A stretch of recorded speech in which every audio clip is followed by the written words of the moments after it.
ഞാൻ വീണ്ടും അടിവരയിട്ട് പറയുന്നത്, ഞാൻ കച്ചവട സിനിമകൾ മാത്രം എഴുതിയിട്ടുള്ള ഒരാളാണ്. അപ്പോൾ അതിൻ്റെ എല്ലാ സാധ്യതകളും പരിഗണിച്ച് തന്നെയായിരിക്കും ഞാൻ സിനിമ എഴുതുന്നത്. ഞാൻ മലയാള സിനിമയ്ക്ക് എന്ത് ചെയ്തു എന്ന് പുറത്തു നിന്നൊരു ചോദ്യം. ഞാൻ മലയാള സിനിമയ്ക്ക് എന്തെങ്കിലും ചെയ്തു, ഞാൻ എനിക്ക് വേണ്ടി പണിയെടുത്ത് ജീവിക്കുകയായിരുന്നു. കാരണം സിനിമ എൻ്റെ ഉപജീവന മാർഗവും എൻ്റെ തൊഴിലുമാണ്. ഞാൻ മലയാള സിനിമയ്ക്ക് എന്തെങ്കിലും മഹത്തായ സംഭാവന ചെയ്തു എന്ന് പറഞ്ഞാൽ എന്നേക്കാൾ വലിയൊരു വിഡ്ഢി ലോകത്തില്ല എന്ന് വേണം കാണാൻ. വിപിൻ പോളണ്ടിനെ കുറിച്ച് സംസാരിക്കരുതെന്ന് പറയുമ്പോൾ പോളണ്ടിനെ കുറിച്ചല്ല എന്തിനെ കുറിച്ച് സംസാരിക്കുന്ന ഒരു പുതിയ തലമുറ വളർന്നു വരികയാണ്. ഭൂമി വിളയുന്നത് ഉനക്ക് ഞാൻ കൊടുപ്പത് കിസ്തി. ഞാനത് മുൻപും പറഞ്ഞിട്ടുണ്ടെന്ന് തോന്നുന്നു. ദ കിങ് എന്ന് പറയുന്ന ഞാൻ എഴുതിയ ഒരു സിനിമയുടെ റിലീസിൻ്റെ സമയത്ത് തലസ്ഥാനം മുതൽ പുതിയ ഗൈഡ് ലൈൻസ് ഇങ്ങനെ വന്നുകൊണ്ടിരിക്കും. നായിക നടക്കുമ്പോൾ ഇടുപ്പിളകുന്നത് അനുവദനീയമല്ല എന്ന് പറഞ്ഞു. ലോകത്ത് ഏത് സ്ത്രീ നടന്നാലും ഏത് പുരുഷൻ നടന്നാലും പല അർത്ഥത്തിൽ പല താളത്തിൽ ഇടുപ്പിളകുക എന്ന് പറയുന്നത് ഇതിൻ്റെ മനുഷ്യൻ്റെ അപ്പർ ബോഡിയും ലോവർ ബോഡിയും ചേരുന്ന ഒരു സന്ധിയാണ്. അത് ഇളകാതെ എങ്ങനെ നടക്കാൻ പറ്റുക? അപ്പോൾ അത്തരം എല്ലാ കാലത്തും ഇതെല്ലാം മണ്ടത്തരങ്ങളാണ്. അതിനെക്കുറിച്ചാണ് ഞാൻ ആദ്യം തന്നെ സെൻസർഷിപ്പിനെ കുറിച്ച് പറഞ്ഞപ്പോൾ സംസാരിച്ചത്.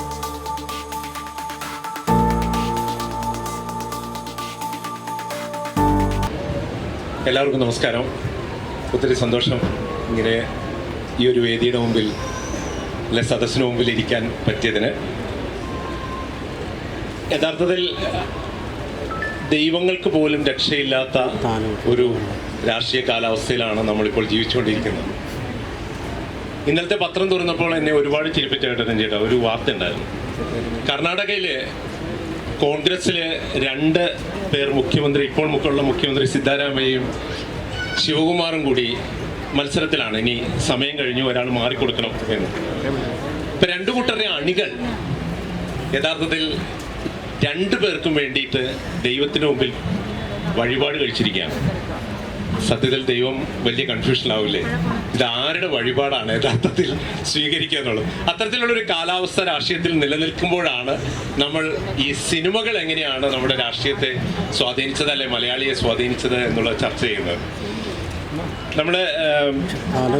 രഞ്ജിട്ട്, നമ്മൾ ഈ പഞ്ചോടിപ്പാലം സിനിമയിലെ നമ്മുടെ ദുശാസനക്കുറിപ്പിന്റെ ഒരു പ്രഖ്യാപനമുണ്ട്, ഈ നാട് നന്നാക്കിയിട്ട് ഞാൻ പോകുന്നുള്ളൂ. അപ്പോൾ ഒത്തിരിയേറെ രാഷ്ട്രീയ സിനിമകൾ എഴുതുകയും നല്ല രഞ്ജിയെ കുറിച്ച് പറയുമ്പോൾ എല്ലാവരും പറയുന്നത് പഞ്ച് ഡയലോഗിന്റെ ആളാണ്. അപ്പോൾ അത്തരത്തിൽ രാഷ്ട്രീയ സിനിമകൾ, പോലീസ് സിനിമകൾ, അതിലൂടെയുള്ള രാഷ്ട്രീയം ഒക്കെ പറഞ്ഞിട്ടുള്ള ഒരാളെന്നുള്ള നിലയിൽ ആദ്യ ചോദ്യം രഞ്ജിനോട് തന്നെയാകാം. യഥാർത്ഥത്തിൽ ഈ പറയുന്നത് പോലെ മലയാള സിനിമ നമ്മുടെ മലയാളികളെ, അല്ല രാഷ്ട്രീയ സിനിമകൾ മലയാളിയെ സ്വാധീനിക്കുന്നുണ്ടോ? രാഷ്ട്രീയം സിനിമയെ സ്വാധീനിക്കും, സിനിമ രാഷ്ട്രീയത്തെ സ്വാധീനിക്കും. രണ്ടും ഒരേ സമൂഹത്തിൻ്റെ ഉൽപ്പന്നങ്ങളാണ്, ഒരേ സാംസ്കാരിക കാലാവസ്ഥയുടെ ഉൽപ്പന്നങ്ങൾ തന്നെയാണ്. അതാത് കാലത്തിൻ്റെ രാഷ്ട്രീയവും അതാത് കാലത്തിൻ്റെ സിനിമയും. ഇപ്പോൾ എൻ്റെ സിനിമയിൽ രാഷ്ട്രീയമുണ്ടോ ഇല്ലയോ എന്നൊക്കെ ഉള്ള ചോദ്യങ്ങൾക്ക് ആളുകൾ മറുപടി പറയുമ്പോൾ ഞാനതിൽ രാഷ്ട്രീയം കലർത്താൻ ശ്രമിച്ചില്ല, ഉദ്ദേശിച്ചില്ല എന്നൊക്കെ പറയുന്നത്. നിങ്ങൾ കലർത്തിയാലും ഇല്ലെങ്കിലും നിങ്ങൾ എന്ത് പറഞ്ഞാലും അതിൻ്റെ കണ്ടന്റിൻ്റെ ഒരു കോർ മെറ്റീരിയൽ എന്ന് പറയുന്നതിൻ്റെ അകത്ത് പൊളിറ്റിക്സിൻ്റെ സ്വാധീനമുണ്ടാവും. അത് നിങ്ങൾ വളർന്ന കാലത്തിൻ്റെ രാഷ്ട്രീയമാവാം, നിങ്ങൾ വളരുന്ന കാലത്തിൻ്റെ സംസ്കാരമാവാം, നിങ്ങൾ വായിച്ച സാഹിത്യമാവാം.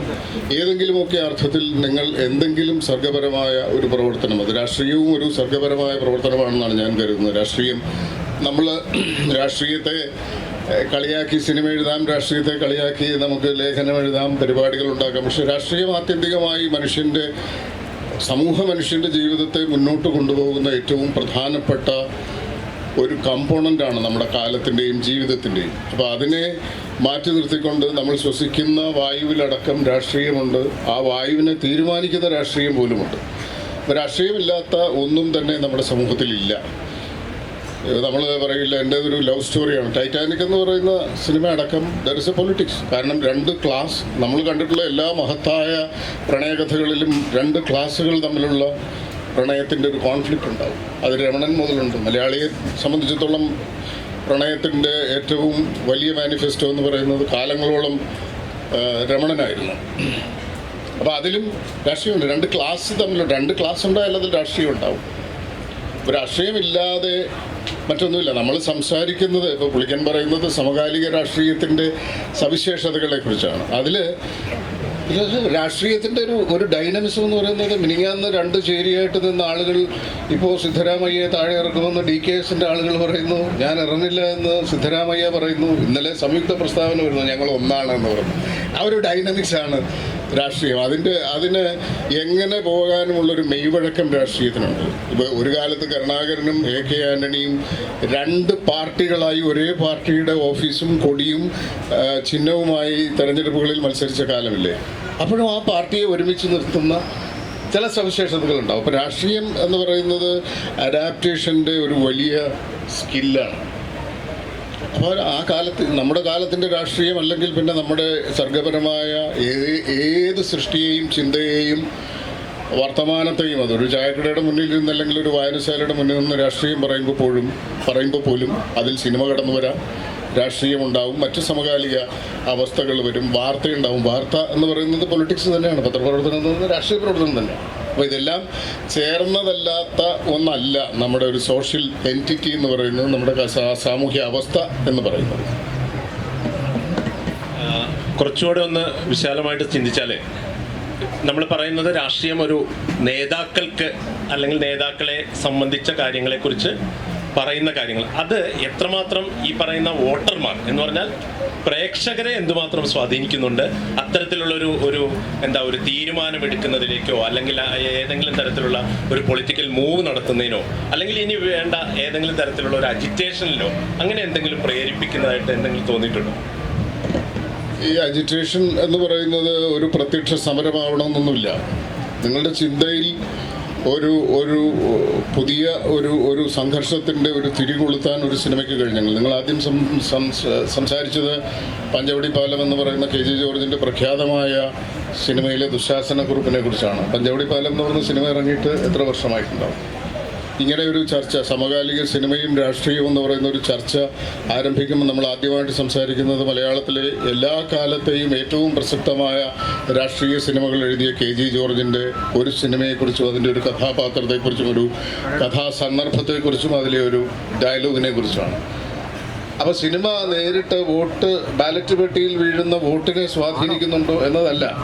പഞ്ചവടി പാലത്തിൻ്റെ കാലത്ത് ആ സിനിമയെ ബോധത്തിലേക്ക് ആവാഹിച്ച ഒരാളുടെ പിന്നീടുള്ള രാഷ്ട്രീയ തീരുമാനങ്ങളെയും ബോധങ്ങളെയും അയാളുടെ പൊളിറ്റിക്കൽ സെൻസിബിലിറ്റിയും ഷേപ്പ് ചെയ്യുന്നതിൽ പഞ്ചവടി പാലം എന്ന് പറയുന്ന സിനിമയ്ക്ക് തീർച്ചയായിട്ടും ചെറുതല്ലാത്ത ഒരു പങ്കുണ്ടാവും. നമ്മൾ വായിക്കുന്ന സാഹിത്യത്തിനും രാഷ്ട്രീയത്തിനും നമ്മൾ കേൾക്കുന്നതിനും വാർത്തയ്ക്കുമൊക്കെ വാർത്തകൾ സ്വാധീനിക്കാറുണ്ട്. തെരഞ്ഞെടുപ്പുകൾക്ക് മുൻപുണ്ടാവുന്ന ഇപ്പോൾ ഏറ്റവും വലിയ ഉദാഹരണമല്ലേ ഈ തദ്ദേശ തെരഞ്ഞെടുപ്പിന് തൊട്ട് മുൻപ് സംഭവിക്കുന്ന നാടകീയമായ രാഷ്ട്രീയ സംഭവ വികാസങ്ങൾ ഈ വരുന്ന തെരഞ്ഞെടുപ്പിനെ സ്വാധീനിക്കുമെന്നാണ് രണ്ട് മുന്നണികളിലെയും നേതാക്കന്മാരും ബുദ്ധി കേന്ദ്രങ്ങളും ബുദ്ധിശാലകളും ഒക്കെ കണക്കുകൂട്ടുന്നത്. തന്ത്രശാലകളും അങ്ങനെയാണ് കണക്കുകൂട്ടുന്നത്. അതുകൊണ്ടാണ് പെട്ടെന്ന് വാർത്തകൾ ഉണ്ടാകുന്നത്. ഒന്നിൽ നിന്ന് മറ്റൊന്നിലേക്ക് ശ്രദ്ധ തിരിക്കാനുള്ള ശ്രമം, ആ ശ്രദ്ധ ഇതിലേക്ക് തിരിച്ചു പിടിക്കാനുള്ള ശ്രമമൊക്കെ നമ്മൾ എല്ലാ ദിവസവും കണ്ടുകൊണ്ടിരിക്കുകയാണ്. നിങ്ങൾ കാണുന്ന വാർത്തയും നിങ്ങൾ വായിക്കുന്ന പത്രവും നിങ്ങൾ കേൾക്കുന്ന ചർച്ചകളും ഒക്കെ നിങ്ങളുടെ അവബോധത്തിൽ കാലങ്ങളോളം നീണ്ടു നിൽക്കുന്ന മുദ്രകൾ പതിച്ചിരിക്കുമെന്നുള്ള കാര്യത്തിൽ തർക്കമൊന്നുമില്ല. വിപിൻ, എങ്ങനെയാണ് വിപിൻ സിനിമാ ലോകത്ത് അത്തരത്തിലുള്ള പ്രമേയങ്ങൾ കൊണ്ടുവരുമ്പോഴും അതിലൊരു ചെറിയ രാഷ്ട്രീയമുണ്ട്. ആ രാഷ്ട്രീയത്തെ ഏതെങ്കിലും തരത്തിൽ അല്ലെങ്കിൽ അങ്ങനെ ഒരു ഫീഡ്ബാക്ക് ഉണ്ടോ? ജനങ്ങൾ ഇതിനെ ഏതെങ്കിലും തരത്തിൽ അവരുടെ മനസ്സിനെ, നേരത്തെ രഞ്ജിത്ത് പറഞ്ഞ പോലെ മനസ്സിനെ സ്വാധീനിക്കുന്നതോ അല്ലെങ്കിൽ അവരുടെ പ്രവർത്തന രീതികളെ സ്വാധീനിക്കുന്നതോ അല്ലെങ്കിൽ വിപിൻ കണ്ടിട്ടുള്ള രാഷ്ട്രീയ സിനിമകൾ വെച്ചിട്ട് അങ്ങനെ ഒരു തോന്നലുണ്ടോ? ഇത് മൾട്ടി ലെയർഡ് ആയിട്ടുള്ള ഒരു പ്രോസസ്സാണ്. നമുക്കിപ്പോൾ ഇന്ന് ഒരു സിനിമ ഇറങ്ങുന്നു, ഇന്ന് മാത്രമല്ല ഇതിൻ്റെ എഫക്റ്റ് ഉണ്ടാകും. പറഞ്ഞതുപോലെ കാലാധിപത്യമായിട്ടുള്ള ചില മാറ്റങ്ങൾ അല്ലെങ്കിൽ ഒരു ഭാവുകത്വ പരിണാമത്തിൽ മാത്രമല്ല, സെൻസിബിലിറ്റിയുടെ ഒരു ചേഞ്ച് എന്നുള്ളത് മാത്രമല്ല സിനിമ വഹിക്കുന്നത്. അതിന് ലോങ് ലാസ്റ്റിങ് എഫക്ട്സ് ഉണ്ടാകാം. നമ്മൾ പലപ്പോഴും ഈ രാഷ്ട്രീയ സിനിമ എന്നുള്ള പേരിൽ ചുരുക്കി കിട്ടുന്നത് കക്ഷി രാഷ്ട്രീയത്തെ പരാമർശിക്കുക, ഇപ്പോൾ രഞ്ജേട്ടനൊക്കെ ചെയ്യുന്നത് പോലെ കൊമേഴ്ഷ്യൽ സക്സസ്സിന് വേണ്ടിയിട്ടുണ്ടാക്കുന്ന ഒരു വ്യാവസായിക കല കൂടിയാണ് ഇത്. കല പ്ലസ് കച്ചവടം എന്ന് പറയുന്നതിൻ്റെ പലതരത്തിലുള്ള ആപ്ലിക്കേഷൻസ് നടക്കുന്നുണ്ട്.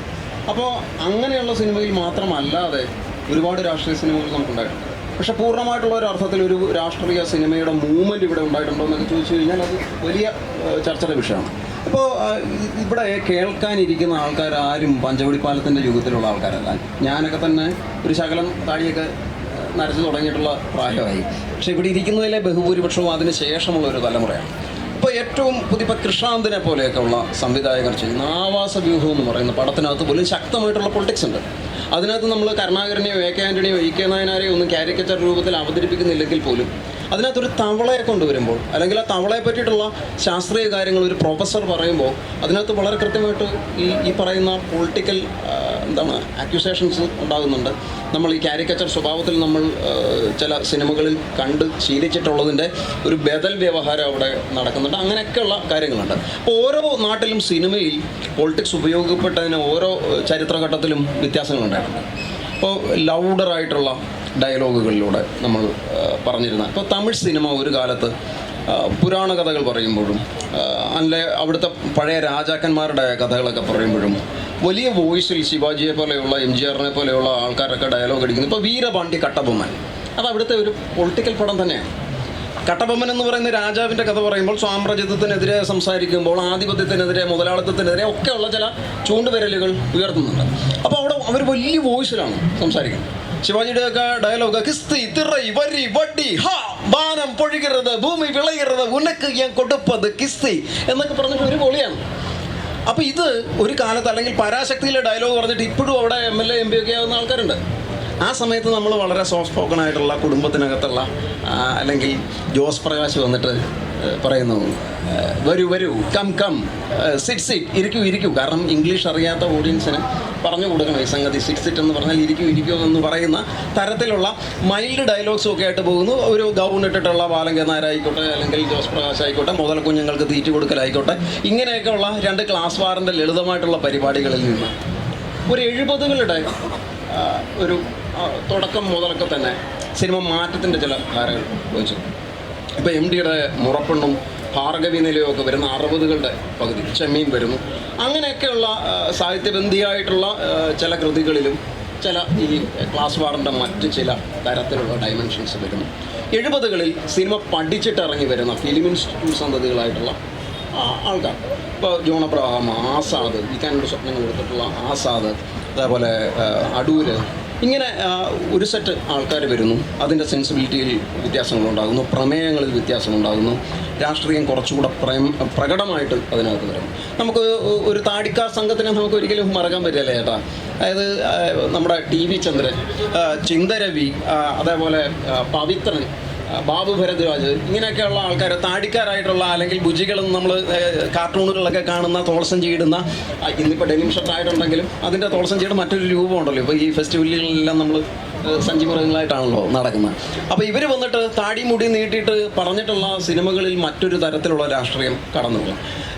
ചിന്തരവീന്ദ്രൻ്റെ ഒരു പടമുണ്ട്, 80ൽ ഇറങ്ങിയിട്ടുള്ള ഒരു പടമാണ് ഇനിയും മരിച്ചിട്ടില്ലാത്ത നമ്മൾ. അപ്പോൾ ഇവരെല്ലാം നല്ല ഒന്നാന്തരം ഹ്യൂമർ കൈകാര്യം ചെയ്തിരുന്ന ആൾക്കാർ കൂടിയാണ്. അപ്പോൾ അന്നേരമാണ് TV ചന്ദ്രനോ പവിത്രനോ പറയുന്നത് അങ്ങനെയല്ലല്ലോ പടത്തിന് പേരിടേണ്ടത്, നമ്മളെല്ലാം കൂടെ സെറ്റായിട്ടല്ലേ ഇതെടുക്കുന്നത്, ഇനിയും വടിച്ചിട്ടില്ലാത്ത നമ്മൾ എന്നല്ലേ അതിന് തലക്കെട്ടിടേണ്ടത് എന്ന് ചോദിച്ചിട്ട് അവരുണ്ടാക്കുന്ന കൃഷ്ണൻകുട്ടി പോലെയുള്ള, അപ്പോൾ ബക്കറിൻ്റെ കാര്യം പറയാതിരിക്കാൻ പറ്റില്ല, മണിമുഴക്കം പോലത്തെ ഒരു പടം ഉണ്ടാകും. അപ്പോൾ നമ്മൾ രാജൻ സംഭവം പിറവി എന്ന് പറയുന്ന പടത്തിനകത്ത് വളരെ വൈകാരികമായിട്ട് ഇമോഷണൽ കോഷ്യൻറ്റിലാണത് നിൽക്കുന്നത്. അതല്ലാതെ രാജൻ പറഞ്ഞ കഥ എന്ന് പറഞ്ഞിട്ട് കവിയൂർ പൂർണിമയുടെ ഭർത്താവ് മണിസ്വാമി എടുത്ത പടം 78 തന്നെ വരുന്നു. അല്ലെങ്കിൽ ഈ അടുത്ത് കാറ്റ് വിതച്ചർ എന്ന് പറയുന്ന പടം ഉണ്ടാകുന്നുണ്ട്. രാജൻ സംഭവത്തെ തന്നെ അധികരിച്ച് പലതരത്തിലുള്ള പടം. ഇപ്പം മണിമുഴക്കത്തിനകത്ത് പറയുന്ന പൊളിറ്റിക്സ് അല്ല പിറവിക്കകത്തുള്ളത്. പിറവി ഒരു ഇമോഷണൽ ഡ്രാമയായിട്ട് മുന്നോട്ട് കൊണ്ടുപോകുമ്പോൾ കൃത്യമായി രാഷ്ട്രീയ ധ്വനികളോടുകൂടി അല്ലെങ്കിൽ അടിവര ഇടേണ്ട ചില തീക്ഷ്ണതയോടുകൂടി TV ചന്ദ്രനെ പോലെയുള്ള ആൾക്കാർ, ഇപ്പോൾ ഞാനന്ന് പറയുന്ന ഡാനി അടക്കമുള്ള, അല്ലെങ്കിൽ ജോർജ് സാറിൻ്റെ ഇരകളെ ഒന്നും മറന്നുകൊണ്ടല്ല, ഇപ്പോൾ ഇരകൾ ഒരു കുടുംബകഥയാണ്. പക്ഷെ ആ കുടുംബകഥ പറയുമ്പോൾ ഇന്ദിരാഗാന്ധി ഭരിച്ചിരുന്ന ഒരു കുടുംബവാഴ്ചയുടെ ഒരു രാഷ്ട്രീയം കൂടിയുണ്ട്. അപ്പോൾ അതിനെ വളരെ കൃത്യമായിട്ടൊരു കുടുംബത്തിലേക്ക് ഇറക്കിക്കൊണ്ട് വരിക എന്ന് പറയുമ്പോൾ നമ്മൾ കേന്ദ്ര ഗവൺമെൻറ്റിൻ്റെ ഭാഗമായി കേന്ദ്രത്തിൽ നമ്മൾ കണ്ടിരുന്ന ഒരു രാഷ്ട്രീയ പവർ ഷിഫ്റ്റിങ്ങിൻ്റെ വലിയൊരു ചരിത്രത്തെ ഒരു കുടുംബത്തിലെ പവർ ഷിഫ്റ്റിങ്ങിലേക്ക് വളരെ സമർത്ഥമായിട്ട് കൊണ്ടുവരികയാണ്. അപ്പോൾ അതിനൊപ്പം തന്നെ ദാമോദരൻ മാഷിൻ്റെ സംഗതി വരും. പാങ്ങാടിയിലെ ഡയലോഗ് ബഗേഴ്സ് എന്ന് പറയുന്ന ഡയലോഗ് ഇപ്പോൾ മിമിക്രിക്കാർ പറഞ്ഞ് നടക്കുന്നതാണെങ്കിലും അതുണ്ടാക്കിയ ഒരു ഈ ഉറക്ക സംസാരിക്കലിൻ്റെ കട്ടബൊമ്മൻ ലൈനിലല്ലെങ്കിൽ പോലും വലിയ തീക്ഷ്ണമായിട്ടുള്ള സ്വരത്തിൽ രൂക്ഷമായിട്ടുള്ള വിമർശനം നടത്തുന്ന കഥാപാത്രങ്ങളുടെ ഒരു ഉദയം ഒരു പക്ഷേ 80കളിലാണ് തുടങ്ങുന്നത്. അപ്പോൾ അതിൻ്റെയൊക്കെ കാലാനുസൃതമായിട്ടുള്ള മറ്റൊരു വലിയ താരങ്ങൾ അഭിനയിക്കുന്നുണ്ട്. രഞ്ജേട്ടൻ്റെയൊക്കെ സ്ക്രിപ്റ്റുകൾക്കകത്ത് ആ ഒരു ധാര, ഈ ദാമോദര മാഷിൻ്റെ ധാരയെ വളരെ സ്ഫോടനാത്മകമായിട്ട് മറ്റൊരു രീതിയിലേക്ക് പരാവർത്തനം ചെയ്യായിരുന്നു എന്നുള്ളതാണ് എൻ്റെ ഒരു പേഴ്സണൽ റീഡിങ്. അപ്പോൾ ഇത് ഇങ്ങേയറ്റം ഞാനീ പറഞ്ഞ കൃഷ്ണാന്തിൻ്റെ അറ്റം വരെ എത്തുമ്പോൾ പൊളിറ്റിക്സ് മാറുന്നുണ്ട് സിനിമയിൽ പൊളിറ്റിക്സ് അവതരിപ്പിക്കപ്പെടുന്നതിൻ്റെ രീതി മാറുന്നുണ്ട്. ഇപ്പോൾ സന്ദേശത്തിൽ നമ്മൾ ഈ പറഞ്ഞ പോളണ്ട് എന്ന് പറയുന്ന ഡയലോഗ് തന്നെ രൂക്ഷമായി വലിച്ചു കീർപ്പെട്ടിട്ടുള്ള ഒരു ഡയലോഗാണ്.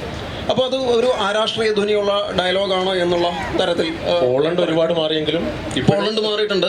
ഇപ്പോൾ ഈ പോളണ്ടിനെ പറ്റി പറയുമ്പോൾ അതിൻ്റെ കാലം മാറിയപ്പോൾ ഇത് ടീഷർട്ടിലെ ഒരു വാചകമായി മറ്റൊരു തരത്തിലേക്ക് ഈ ട്രാൻസ്ലേറ്റ് ചെയ്യപ്പെടുന്നുണ്ട്. അല്ലെങ്കിൽ കാർട്ടൂണിൻ്റെ ക്യാപ്ഷനായി പൊളിറ്റിക്കൽ പാർട്ടികൾ തന്നെ ഇത് ആരെ വിമർശിച്ചു അവർ തന്നെ ഇതിനെ എടുത്ത് തമാശ രൂപത്തിൽ ഉപയോഗിക്കുന്ന തരത്തിൽ.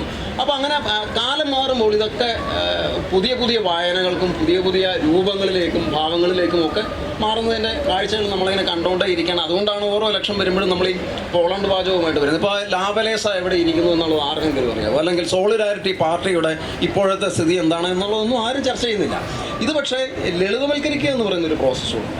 നമ്മൾ ഒരു ഡയലോഗ് കൊണ്ട് ഒരു വലിയ രാഷ്ട്രീയ പ്രസ്ഥാനത്തിൻ്റെ അല്ലെങ്കിൽ അതിൻ്റെ ചരിത്രത്തിൻ്റെ ഒക്കെ ഒരു റദ്ദാക്കൽ നടക്കുന്ന നമുക്ക് മറ്റേ ഇൻസ്റ്റാഗ്രാം റീൽസിലേക്ക് നമ്മളൊരു വലിയ ചരിത്രത്തിനെ ഒതുക്കുമ്പോൾ ഉണ്ടാകുന്ന സമയക്ലിപ്തതയുണ്ട്. ഈ സമയത്തിൻ്റെ 30 സെക്കൻഡ്സ് ഗ്യാപ്പിലേക്ക് നമ്മൾ വലിയൊരു ചരിത്രത്തെ, വലിയൊരു പാർട്ടിയുടെ പ്രത്യയശാസ്ത്ര പ്രവർത്തനത്തെ മുഴുവൻ ഒതുക്കാൻ ശ്രമിക്കുമ്പോഴുള്ള ലളിതവൽക്കരണത്തിൻ്റെ പ്രശ്നങ്ങൾ ഇതിനകത്തുണ്ടാകും. നമ്മൾ ചർച്ച ചെയ്യുന്ന കാര്യമാണ്. പിന്നെ ഈ ഇത്തരത്തിലുള്ളൊരു ലളിതവൽക്കരണവും നേരത്തെ രഞ്ജിതേട്ടൻ പറഞ്ഞ ഈ പരസ്പരമുള്ള കൊടുക്കവാങ്ങലിൻ്റെ ഒപ്പം തന്നെ നടക്കുന്നുണ്ടോ അല്ലെങ്കിൽ നടക്കുന്നില്ലേ, അതൊരു യഥാർത്ഥത്തിൽ നമ്മൾ ഉദ്ദേശിക്കുന്ന ഫലമാണോ ഒരു രാഷ്ട്രീയ സിനിമയ്ക്ക് നൽകുന്നത് എന്നുള്ളൊരു ഇത്തരത്തിലുള്ള ഒരു ലളിതവൽക്കരണം ഉണ്ടല്ലോ. നമ്മൾ പറഞ്ഞ ഡയലോഗുകളെ വളരെ ലളിതമായി കാണുകയും തമാശവൽക്കരിക്കുകയും ഒക്കെ ചെയ്യുന്ന ഒരു കാലം. ആ കാലത്ത് നമ്മൾ ഉദ്ദേശിച്ച ഒരു പഞ്ചിൽ അതിനെ പ്രേക്ഷകർ ഏറ്റെടുക്കുന്നുണ്ടോ എന്നുള്ളൊരു വലിയ സന്ദേഹമുണ്ടല്ലോ. അത് ഓരോ കാലത്തെയും പ്രേക്ഷകരുടെ സെൻസിബിലിറ്റി എന്ന് പറയുന്നത് മാറിക്കൊണ്ടിരിക്കുകയാണ്. നിങ്ങൾ പോളണ്ടിനെ കുറിച്ച് പറയരുത് എന്ന് പറയുന്ന, പോളണ്ടിനെ കുറിച്ച് മിണ്ടരുത് എന്ന് പറയുന്ന കാലം ഒരുപക്ഷെ ഗ്ലോബൽ കമ്മ്യൂണിസത്തിൻ്റെ തകർച്ചയെ എങ്ങനെ അണികളോട് വിശദീകരിക്കണമെന്നും ഏത് തരത്തിൽ ഇതിൻ്റെ വിശകലനങ്ങൾ നടത്തണമെന്നും ഇതിൻ്റെ പ്രത്യയശാസ്ത്രപരമായ ചോദ്യങ്ങൾക്ക് ഏത് നിലയ്ക്ക് ഉത്തരം പറയണമെന്നും ഒക്കെ അത്തരം ഒരു രാഷ്ട്രീയ അവസ്ഥയ്ക്ക് മുന്നിൽ വലിയ പ്രസ്ഥാനങ്ങൾ പോലും, ഞാൻ പറഞ്ഞ ഇടതുപക്ഷ പ്രസ്ഥാനങ്ങൾ പോലും അന്താളിച്ച് നിന്നൊരു കാലം ആ കാലത്തുണ്ട്. അപ്പോൾ ആ കാലത്ത് ഈ റഷ്യ, പോളണ്ട്, റുമാനിയ മുതലായ കമ്മ്യൂണിസ്റ്റ് ചേരിയിൽപ്പെട്ട രാജ്യങ്ങളുടെ തകർച്ചയെ വിശദീകരിക്കാൻ തയ്യാറല്ലാത്തൊരു നിലപാട്, വളരെ ഏറ്റവും ഡൈനമിക്കായിട്ട് ഏറ്റവും താത്വികമായി കാര്യങ്ങളെ അവലോകനം ചെയ്യുകയും വിശകലനം ചെയ്യുകയും അതിനെ അണികൾക്ക് സ്റ്റഡി ക്ലാസ്സായി എത്തിക്കുകയൊക്കെ ചെയ്യുന്ന പാർട്ടികൾക്ക് പോലും ഈ സ്വപ്നതുല്യമായ ഒരു കമ്മ്യൂണിസ്റ്റ് സ്വപ്നം എന്ന് പറയുന്നതുണ്ടല്ലോ, ഒരു സോഷ്യലിസ്റ്റ് രാജ്യം കമ്മ്യൂണിസ്റ്റ് രാജ്യമായി മാറുന്ന ആ ഒരു മഹത്തായ സ്വപ്നം, മഹത്തായ റഷ്യ, മഹത്തായ ചൈന എന്നല്ലാതെ ആ ഒരു പ്രിഫിക്സ് ഇല്ലാതെ ആ കാലത്ത് ഈ റഷ്യയും ചൈനയും അഭിസംബോധന ചെയ്തിരുന്നില്ല എന്നുള്ളതാണ്. ആ തകർച്ച എന്ന് പറയുന്നത് സത്യത്തിൽ ആ കാലത്ത് ഈ എനിക്ക് തോന്നുന്നത് ഒരു പോസ്റ്റ് എമർജൻസി പീരീഡ് ഉണ്ടാക്കിയ ഒരു പൊളിറ്റിക്കൽ സെൻസിബിലിറ്റി ഉണ്ട്. അടിയന്തരാവസ്ഥയ്ക്ക് ശേഷം നമ്മുടെ സമൂഹത്തിനെ, ആ കാലത്തെ പുതിയ തലമുറയെ, പുതിയ കാലത്തിൻ്റെ സാഹിത്യത്തെ, സിനിമയെ ഒക്കെ ഈ പറയുന്ന ഫിലിം ഇൻസ്റ്റിറ്റ്യൂട്ടിൽ നിന്ന് വരുന്ന ആളുകളുടെ സിനിമ ആരംഭിക്കുന്നത് പോസ്റ്റ് എമർജൻസി എന്ന് പറയുന്ന ഒരു ഇന്ത്യൻ രാഷ്ട്രീയത്തിലെ സ്വാതന്ത്ര്യാനന്തര ഭാരതത്തിലെ ഏറ്റവും ഗംഭീരമായ ഒരു രാഷ്ട്രീയ ട്രാൻസിഷൻ്റെ പീരീഡ് കൂടിയാണ്. അതില്ലായിരുന്നെങ്കിൽ ഒരുപക്ഷെ ആ തരം സിനിമകൾക്ക് ആ വേഗവും ആ തരത്തിലുള്ള ഉത്ഭവവും ഉണ്ടാകുമായിരുന്നു. കാരണം ആ കാലത്താണ് ഇന്ത്യയിൽ നക്സലൈറ്റ് മൂവ്മെൻറ്റ് ഉണ്ടാകുന്നത്, തീവ്ര ഇടതുപക്ഷ ചിന്താഗതികൾ ഉണ്ടാകുന്നത്. അപ്പോൾ പോളണ്ടിനെ കുറിച്ച് മിണ്ടരുത് എന്ന് പറയുന്നത് പ്രത്യയശാസ്ത്രപരമായ ഏറ്റവും മഹത്തായ സ്വപ്നങ്ങൾ, അതിൻ്റെ കോട്ടകൊത്തളങ്ങളും കുംഭഗോപുരങ്ങളും തകർന്നു വീഴുന്ന ഒരു കാഴ്ചയ്ക്ക് മുന്നിൽ ലോക കമ്മ്യൂണിസത്തിലെ താത്വികാചാര്യന്മാർ പോലും അന്താളിച്ചു നിന്നൊരു കാലമുണ്ട്. അതിനെക്കുറിച്ച് പറയണ്ട എന്നും ചർച്ച ചെയ്യേണ്ട എന്നും രഹസ്യമായി തീരുമാനിക്കേണ്ടുന്ന സാഹചര്യങ്ങളുണ്ടായിട്ടുണ്ട്. അപ്പോൾ അതാണ് ഒരുപക്ഷെ അന്ന് നമ്മൾ പോളണ്ടിനെ കുറിച്ച് മിണ്ടരുത് എന്ന് പറയുന്നതിൻ്റെ ധ്വനികൾക്ക് അല്ലെങ്കിൽ അത്തരം ഈ ഡോക്മറ്റൈസ് ചെയ്യപ്പെടുന്ന പ്രത്യയശാസ്ത്രങ്ങൾക്ക് മതശാസനകൾക്ക് തുല്യമായ ഒരു ഡോക്മറ്റൈസേഷൻ സംഭവിക്കുന്ന ഒരു കാലഘട്ടത്തിൻ്റെ അതിനോടുള്ള ഒരു പക്ഷേ എഴുത്തുകാരൻ എത്രമാത്രം കൽപ്പിച്ചു എന്ന് എനിക്കറിയില്ല, പക്ഷെ അതിനോടുള്ള നിശബ്ദമല്ലാത്ത ഒരു ചെറിയ റിവോൾട്ട് ആ സംഭവത്തിലുണ്ട്. ഇപ്പോൾ കെ ജി ജോർജിൻ്റെ സിനിമയെക്കുറിച്ച് പറയുമ്പോൾ കെ ജി ജോർജാണ് മലയാളത്തിലെ ഏറ്റവും ഗംഭീരമായ രാഷ്ട്രീയ സിനിമകൾ തുറന്നും അടച്ചും പറഞ്ഞിട്ടുള്ളത്. ഇരകൾ എന്ന് പറയുന്ന മലയാളത്തിലുണ്ടായിട്ടുള്ള ആ കാലത്തെ ഏറ്റവും ഗംഭീരമായ രാഷ്ട്രീയ സിനിമ തന്നെയാണ്. കാരണം എനിക്ക് തോന്നുന്നു അതെൻ്റെ വരിയിൽ അതിനേക്കാൾ വലിയൊരു റവല്യൂഷനാണ് സത്യത്തിൽ.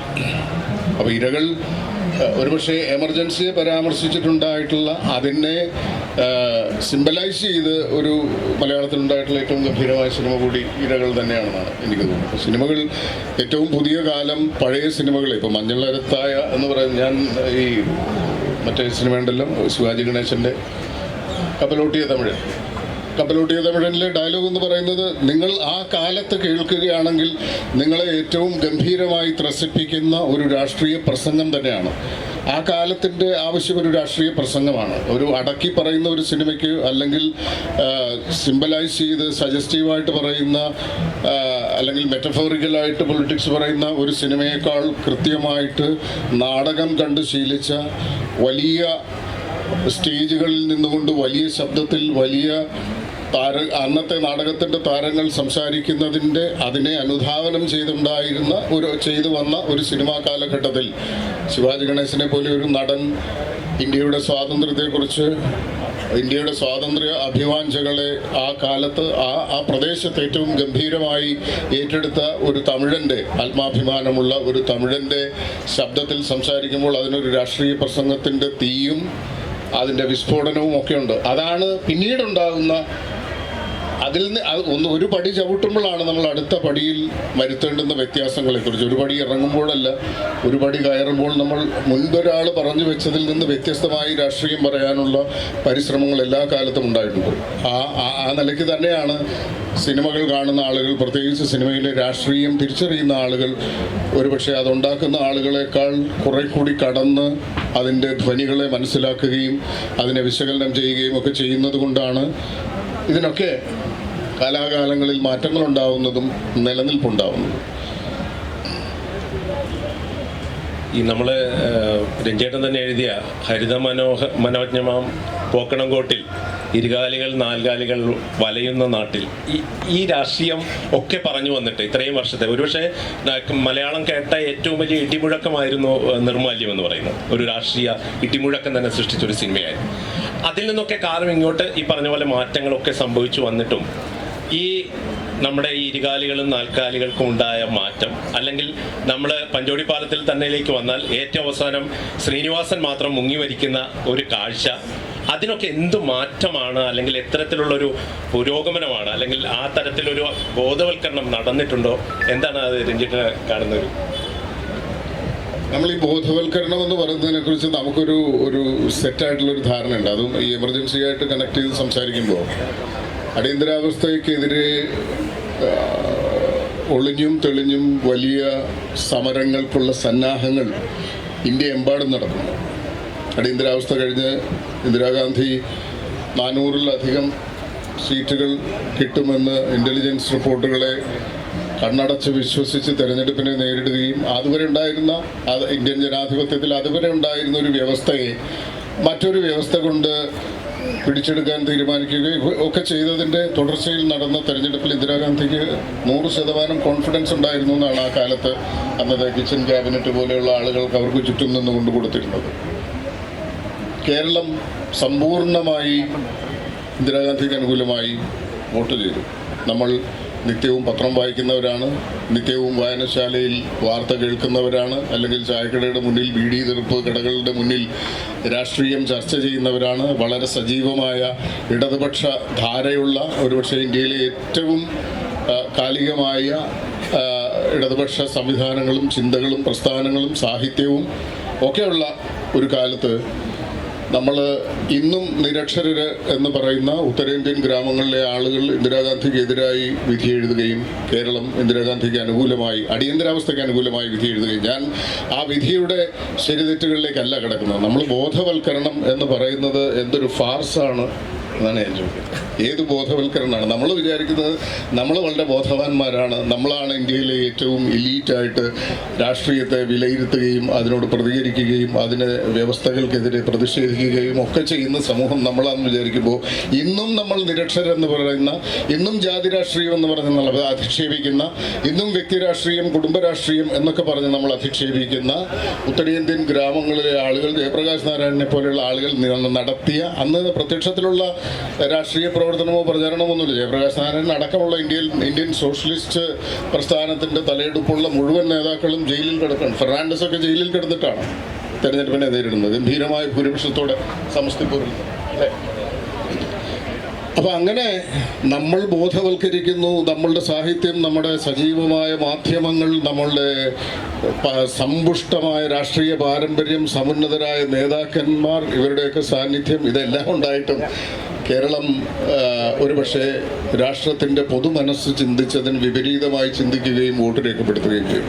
അപ്പോൾ ഏത് തരത്തിലാണ് നമ്മൾ ബോധവൽക്കരണത്തെ കാണേണ്ടത് എന്ന് എനിക്കറിയില്ല. ആ കാലത്ത് ഇന്ത്യയിൽ സംഭവിച്ചത് എന്താണെന്നുള്ളത് ഇന്നും കൃത്യമായ ഒരു രാഷ്ട്രീയ വിശകലനത്തിന് വിധേയമായിട്ടുണ്ടോ എന്നും എനിക്കറിയില്ല. കാരണം ഒരു അണ്ടർ കറൻ്റാണ്. അതിനെ ആര് സൃഷ്ടിച്ചു, ആര് അതിനെ ജനങ്ങളുടെ ഹൃദയങ്ങളിലേക്ക് പടർത്തി, ആരതിനെ ബാലറ്റാക്കി മാറ്റി എന്നുള്ളതിനെ സംബന്ധിച്ച് കൃത്യമായ രാഷ്ട്രീയ പഠനങ്ങൾ ഉണ്ടായിട്ടുണ്ടാവാം. എനിക്കതിനെക്കുറിച്ച് അറിയില്ല. പക്ഷെ ഞാൻ പറയുന്നത് നമ്മളുടെ ബോധവൽക്കരണത്തിൻ്റെ മാനദണ്ഡങ്ങൾ പലപ്പോഴും യഥാർത്ഥ രാഷ്ട്രീയത്തിന് മുന്നിൽ, യഥാർത്ഥ രാഷ്ട്രീയ മനസ്സിന് മുന്നിൽ അസ്തപ്രജ്ഞമായി നിൽക്കേണ്ടി വരുന്നു എന്നുള്ളതാണ്. അതൊന്നും അല്ല ശരി. നമ്മൾ പലപ്പോഴും നമ്മൾ കാണാത്ത അണ്ടർ കറണ്ടുകൾ, നമ്മൾക്ക് സ്പർശിക്കാൻ പറ്റാത്ത അണ്ടർ കറണ്ടുകളാണ് ഈ ജനം എന്ന് പറയുന്ന ഒരു വലിയ വ്യവസ്ഥയെ സ്വാധീനിക്കുന്നതും അതിൻ്റെ തീരുമാനങ്ങളെ സ്വാധീനിക്കുന്നതും. വിപിൻ പോളണ്ടിനെ കുറിച്ച് സംസാരിക്കരുതെന്ന് പറയുമ്പോൾ പോളണ്ടിനെ കുറിച്ചല്ല എന്തിനെക്കുറിച്ച് സംസാരിക്കുന്ന ഒരു പുതിയ തലമുറ വളർന്നു വരികയാണ്.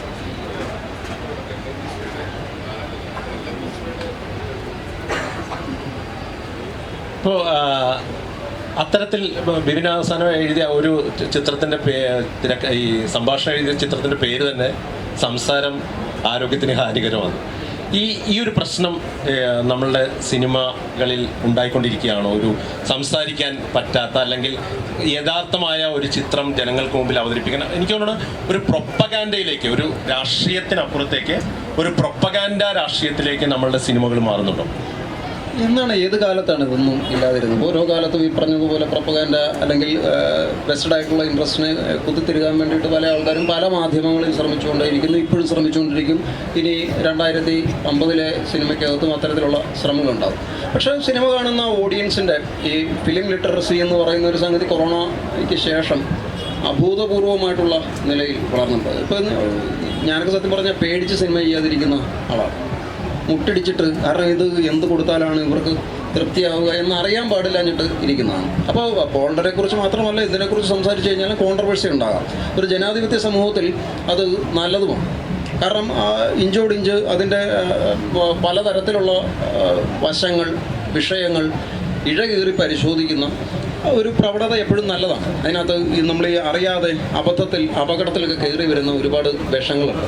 ഈ വിഷങ്ങളെ തിരിച്ചറിയാനും അത് ഫിൽട്ടർ ചെയ്തിട്ട് സമൂഹത്തിന് മുന്നറിയിപ്പ് കൊടുക്കാനും ഒക്കെ പറ്റുന്ന തരത്തിലുള്ള പുതിയ ഭാവുകത്വം പുലർത്തുന്ന ചെറുപ്പക്കാരുടെ ഒരു വലിയ നിര നമ്മുടെ മുമ്പിൽ നിൽക്കുമ്പോൾ നമ്മൾ കുറച്ചുകൂടി ജാഗ്രത എഴുത്തിനകത്ത് പുലർത്തേണ്ടതുണ്ട് എന്നുള്ളത് സ്വയം ഞാൻ തിരിച്ചറിയുന്നുണ്ട്. ഞാൻ പണ്ട് എഴുതിയതും പോലെയുള്ള ഞാൻ ലൂസായി പണ്ട് എഴുതിയിരുന്ന പല കാര്യങ്ങൾ, അല്ലെങ്കിൽ പണ്ട് എഴുതിയതുപോലെയുള്ള ചില ഡയലോഗുകൾ ഞാൻ എഴുതില്ല. ഒരു രാഷ്ട്രീയ ജാഗ്രതയാണോ? തീർച്ചയായിട്ടും നമ്മൾ ജാഗ്രതായിട്ട് ഇരിക്കേണ്ട ഒരു കാലത്തിലൂടെയാണ് സഞ്ചരിക്കുന്നത്. നമ്മൾ ലൂസായി പറയുന്ന പല കാര്യങ്ങളിലും പല മുനകളുണ്ടെന്നും വാക്കിനൊരു വക്കുണ്ട് എന്ന് കുഞ്ഞുണ്ണി മാഷ് പറഞ്ഞതുപോലെ തന്നെ നമ്മുടെ വക്കുകൾ ആരെയൊക്കെയാണ് നോവിക്കുന്നത്, ഏതൊക്കെ വിഭാഗങ്ങളെയാണ് കിള്ളുന്നത്, മുറിക്കുന്നത് എന്നൊക്കെയുള്ള കാര്യങ്ങൾ നമ്മൾ ചിന്തിക്കേണ്ടതുണ്ട്, ഒന്നുകൂടി ഇരുത്തി ചിന്തിക്കേണ്ടതുണ്ട്. ഞാൻ തുടക്കകാലത്ത് ഞാൻ സിനിമ എഴുതി തുടങ്ങിയ കാലത്തെ ഞാനല്ല ഞാൻ എന്നുള്ളതുകൊണ്ടും അന്ന് സിനിമ കാണാനിരുന്ന സമൂഹമല്ല ഇന്ന് എൻ്റെ മുമ്പിലുള്ളത് എന്നുള്ളതുകൊണ്ടും 80കളിൽ ഈ പറഞ്ഞ താടിക്കാർ ചെയ്തതോ അല്ലെങ്കിൽ ഫിലിം ഇൻസ്റ്റിറ്റ്യൂട്ടിൽ നിന്ന് വന്നിട്ടുള്ള ആൾക്കാർ കൊണ്ടുവന്നതോ ആയിട്ടുള്ള പുതിയ സെൻസിബിലിറ്റിയുടെ കാലമൊക്കെ അസ്തമിച്ചു പോയി. പുതിയ ചരിത്രഘട്ടത്തിലൂടെയാണ് സഞ്ചരിച്ചുകൊണ്ടിരിക്കുന്നത്. അന്ന് പോലും എന്തുകൊണ്ടാണ് അത്രയും രൂക്ഷമായി സിനിമയ്ക്ക് വേണ്ടി ഒരുപാട് കാലുവെന്ത് പട്ടിയെപ്പോലെ അലഞ്ഞു നടന്നിരുന്ന മനുഷ്യരുടെയൊക്കെ വിയർപ്പിൻ്റെയും ചോരയുടെയും ഒക്കെ ബലത്തിലാണ് നമുക്കിന്ന് വളരെ ധൈര്യപൂർവ്വം ഇപ്പോൾ എക്കോ എന്ന് പറയുന്ന പടത്തിൻ്റെ ഗംഭീരമായിട്ടുള്ള ചർച്ച അപ്പുറം നടക്കുകയായിരിക്കും. അത്തരമൊരു പടം ഉത്ഭവിച്ചു വരുന്നത് ഒരു സുപ്രഭാതത്തിലൊരു മാജിക് കൊണ്ടല്ല. ഗോപിനാഥ് മുതുകാട് തൊപ്പിയിൽ നിന്നും പ്രാവിനെ എടുക്കുന്നത് പോലെയുള്ള ഒരു മാജിക് കൊണ്ട് ഉണ്ടായതല്ല. ഓരോ ഘട്ടത്തിലൂടെ ഇപ്പോൾ രഞ്ജിയേട്ടനായിക്കോട്ടെ, അതിന് മുമ്പുള്ള ദാമോദരൻ മാഷായിക്കോട്ടെ, അല്ലെങ്കിൽ ഈ പറഞ്ഞിട്ടുള്ള ബക്കർ, ടി വി ചന്ദ്രൻ തലമുറയുടെ ഒക്കെ സ്വയം വിമർശനം അടക്കമുണ്ട്. നമ്മൾ ഈ പോളണ്ടിനെ കുറിച്ച് മിണ്ടരുത് എന്ന് പറയുമ്പോൾ പൊതുവെ ഇടതുപക്ഷ ധാരകൾ ഇതിനെ ഒന്നും പ്രൊമോട്ട് ചെയ്യാത്ത ഒരു അയങ്കട്ടന് പുറകിൽ നിൽക്കുക എന്നുള്ളൊരു ധാരണ കൂടി അതിനകത്തുണ്ടല്ലോ. കൂട്ടും തീവ്രവാദികളായിട്ടുള്ള കമ്മ്യൂണിസ്റ്റുകാരായിട്ടുള്ള കമ്മ്യൂണിസ്റ്റ് ചേരിയിൽ CPM-ൻ്റെ രാഷ്ട്രീയം പോരാ എന്ന് പറഞ്ഞിട്ട് അത്രയും രൂക്ഷമായിട്ട് നിന്നിരുന്ന ഈ ഗ്രൂപ്പിൻ്റെ ഈ കബനി നദി ചുവക്കുമ്പോൾ എന്ന് പറയുന്ന പടത്തിനകത്തൊരു സീനുണ്ടെന്ന് ഞാനിങ്ങനെ ഓർക്കുന്നു. സായുധ കലാപം നടത്താനായിട്ട് ഇങ്ങനെ തയ്യാറെടുത്ത് നിൽക്കുന്ന അതിനകത്ത് ടി വി ചന്ദ്രനാണ് അതിനകത്ത് തന്നെ റോളിൽ അഭിനയിക്കുന്നത്. നമ്മൾ പൊട്ടിക്കും എന്നൊക്കെ പറഞ്ഞിട്ട് ഈ സന്ദേശത്തിനകത്ത് അണ്ടർഗ്രൗണ്ട് വിപ്ലവം എന്നൊക്കെ പറഞ്ഞിട്ടുള്ള അത്തരം തമാശകളുണ്ടല്ലോ, അതിൻ്റെ 100 ഇരട്ടി രൂക്ഷതയുള്ള തമാശക്ക് അഭിനയിക്കാതെ ഒരു അടുക്കളയിൽ ഒരു പ്രഷർ കുക്കർ പെട്ടെന്ന് വിസിലടിക്കുമ്പോൾ ടി വി ചന്ദ്രൻ ഞെട്ടുന്നു. സായുധ കലാപത്തിന് ബോംബ് പൊട്ടിക്കാൻ പോകുന്ന ഒരു വിപ്ലവകാരി കുക്കറിൻ്റെ ശബ്ദം കേട്ടിട്ട് ഞെട്ടിത്തിരിക്കുന്ന കോമഡിക്ക് അത്രയും തീവ്ര വിപ്ലവകാരികൾ എന്ന് പറഞ്ഞിട്ടുണ്ട്. അതേപോലെ തന്നെ ആ പടത്തിനകത്ത് തന്നെ ഞാൻ തോന്നുന്നു കാമുകയെ കാണാനായിട്ട് ടി വി ചന്ദ്രൻ ഒരു സൈക്കിളിൽ കുതിരെ ക്യാരിയറിൽ ഇരിക്കുന്ന മൂലധനമാണ്. മൂലധനം വെച്ചുകൊണ്ടാണ് ഭയങ്കര പൈങ്കിളി പ്രണയത്തിന് പോകുന്നത്. അപ്പോൾ മാർക്സും ജെന്നിയും തമ്മിലുള്ള ഇടപാടുകളൊക്കെ പിന്നീടാണ് ONV കുറുപ്പ് നിവർത്തനം ചെയ്ത് മൾബറി ബുക്സിൽ അതിലോട്ട് വരികയൊക്കെ ചെയ്യുന്നത് വളരെ ശേഷമാണ്. അപ്പോൾ ഇങ്ങനെ വിമർശനം നടത്താനുള്ള ആത്മവിമർശനം നടത്താനുള്ള ആർജവുമൊക്കെ ഉള്ള ആൾക്കാരും പൊളിറ്റിക്കൽ പടം എടുത്ത ആൾക്കാരും ഒക്കെ ഇവിടെ ഉണ്ടായിരുന്നു. എനിക്ക് ടി വി ചന്ദ്രനെ പറ്റിയിട്ട് എനിക്ക് കൂടുതൽ സംസാരിക്കണമെന്നുണ്ട്. കാരണം ഞാൻ എൻ്റെ ജീവിതത്തിൽ കണ്ടിട്ടുള്ള ഏറ്റവും മികച്ച പൊളിറ്റിക്കൽ സിനിമകളിലൊന്നും ഇരകൾ മാത്രമല്ല ഡാനിയുമാണെന്ന് ഞാൻ വിശ്വസിക്കുന്നു. പ്രകടമായ ഒരു രാഷ്ട്രീയം അല്ലെങ്കിൽ ഒരു രാഷ്ട്രീയ പാർട്ടി എടുത്തിട്ട് കുത്തുന്നില്ലെങ്കിൽ പോലും അതിനകത്തുണ്ടാകുന്ന ഓരോ സീക്വൻസുകളിലും വളരെ സമർത്ഥമായിട്ട് അടിയിൽ കൂടെ ഒരു അണ്ടർ കറണ്ട് പോലെ പോകുന്ന പൊളിറ്റിക്കൽ അണ്ടർടോൺസ് എന്നെ അത്ഭുതപ്പെടുത്തിയിട്ടുണ്ട്. അപ്പോൾ അങ്ങനെ അതിനുശേഷവും ഇപ്പോഴത്തെ ഞാൻ ഈ പറഞ്ഞ ഈ കൃഷാന്തിൻ്റെ ഉപമയടക്കം അപ്പോൾ നമ്മളിപ്പോഴും KG ജോർജിൻ്റെ കഥ മാത്രമേ പറയുന്നുള്ളൂ. ഈ തലമുറയിലും പൊളിറ്റിക്കൽ കണ്ടന്റുള്ള സിനിമകൾ വരുന്നുണ്ട്. അത് പലപ്പോഴും ഈ വെറ്ററൻ തലമുറയിലേക്ക് എത്തുന്നില്ല എന്നുള്ളതിൻ്റെ ഒരു പ്രശ്നം മാത്രമേ. പക്ഷേ ഫെസ്റ്റിവലുകളും കാര്യങ്ങളും ഒക്കെ വന്നിട്ട് ഇപ്പം അത്തരം ചർച്ചകളും അല്ലെങ്കിൽ അങ്ങനെയുള്ള പടങ്ങളെ പറ്റിയിട്ടുള്ള ഒരു ധാരണ ചെറുപ്പക്കാർക്കിടയിൽ അവർ ഉസ്ബെക്കിസ്ഥാനിലെ കസാക്കിസ്ഥാനിലെ അടക്കം ചിത്രങ്ങൾ ദിവസവും കൈവെള്ള ഈ പാം ടോപ്പിൽ നിന്നുകൊണ്ട് കാണുന്ന ഈ തലമുറയോട് നമ്മൾ ഉദ്ബോധിപ്പിക്കേണ്ട ആവശ്യമൊന്നുമില്ല. അവർ ആവശ്യത്തിന് ബോധമുള്ള ആൾക്കാരാണ്. അവർ നമ്മളെ പറയും. ഇപ്പോൾ എൻ്റെ മക്കളൊക്കെ എൻ്റെ മൂത്ത മോനും ഇളയ മോനും തച്ചനിരുന്നിട്ട് ഇയാൾ എന്തൊരു സിനിമാക്കാരനാണെന്ന് പറഞ്ഞിട്ട് പറയുന്ന പല സിനിമകളുടെ പേര് എനിക്കറിയില്ല.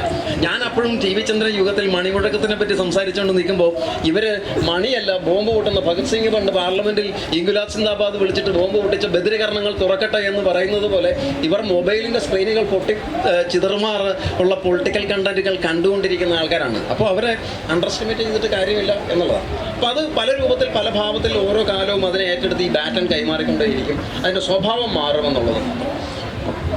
രഞ്ജിത്ത്, ഇതിനകത്ത് വേറൊരു പുതിയൊരു സംസ്കാരം അല്ലെങ്കിൽ നമ്മുടെ രാഷ്ട്രീയ രംഗത്ത് കണ്ടുവരുന്നൊരു കാരണം ഈ അസഹിഷ്ണുതയുടെ വിമർശനങ്ങളോടുള്ള ഒരു അസഹിഷ്ണുതയുടെ ഇപ്പോൾ നെഹ്റു ഒരു പത്രത്തിലെ നെഹ്റു ഒരു ഏകാധിപതിയായി മാറും, സൂക്ഷിക്കണം, അയാൾ സീസറെ പോലെ ആകുമെന്ന് ചാണക്യൻ എന്ന് പറയുന്ന ഒരു ബൈലയിൽ ഒരു ലേഖനം വരികയാണ്.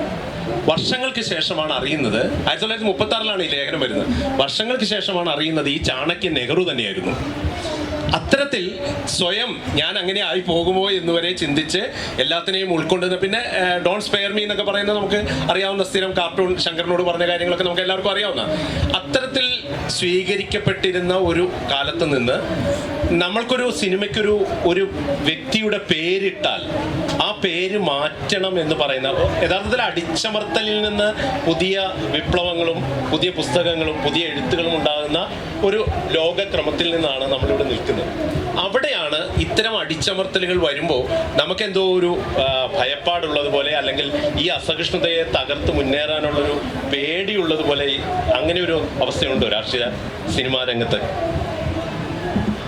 ഈ അസഹിഷ്ണുത എന്ന് പറയുന്നത് ഗോത്രകാലം മുതൽ മനുഷ്യൻ കാത്തുപോരുന്ന ഒരു പ്രത്യേക സ്വഭാവ വൈശിഷ്ട്യമോ ഒക്കെയാണ്. അതിന് വൈശിഷ്ട്യം എന്ന് പറഞ്ഞെങ്കിലും അതിൻ്റെ മറ്റൊരർത്ഥത്തിൽ അതിനെ കണ്ടാൽ മതി. അസഹിഷ്ണുതയാണ് ഇന്ത്യയെ രണ്ടാക്കിയത് എന്നുള്ളത് നമ്മൾ മറന്നു പോകാൻ പാടില്ല.